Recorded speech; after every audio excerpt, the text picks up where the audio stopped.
mawo veterans achizodeclare war kune mutungamiri wenyika vemazodamdzo Mnangagwa voti aiwa takuda vhiwa nemutungamiri wenyika, vamwe vese hatinei nemi, kuda kunosaka nemutungamiri wenyika toonesana oadresa issue iri kuitika kumasvingo. Sanapinda mashoko abuda chinyogwa muThe Mirror masvingo ndokuti bva wasubscribe wolaika kuti on the bell icon. Pane a picture inopostewa it's a video right ratiri kuona war veterans achipopota.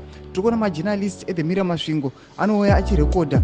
Saka vanotaura the issue yenhauitwa kwachinzi 700 tenants including ZANU-PF supporters and war veterans have been evicted from Clipsham Farm Masvingo to make way for a smart city for senior government officials. Vari kuti vava evictor vaida kugadzira a smart city pamagovernment officials vari kumusoro-soro. Masupporters eZANU-PF nemawo veterans vabvisiwa. Tiri kuona muthis video they are chanting kuti takuona kuti matibvisa hapana munhu ari kutimiririra, tauda kusangana nemutungamiri wenyika, tosangana naye totaurirana naye face to face tione kuti achiri kutida here isusu kana kuti hasisinei nesu.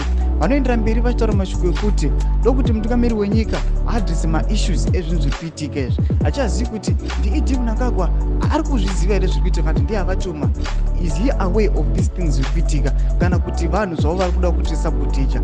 Mashoko ari kubuda muThe Mirror masvingo tichiona kuti aiwa war veterans maZANU-PF supporters vajamuka vagwadza nechiitiko chaitika ichi. Taakuona kuti aiwa vakugwadziwawo nezviri kuitika kana zvichiitika kuopposition vanenge vachiti aiwa opposition ngaisafe, but kana zvoitika kwavari muri weZimbabwe tudze mafungiro enyu pene comment section medu. Musaona kusubscribe like chinotina on the bell icon.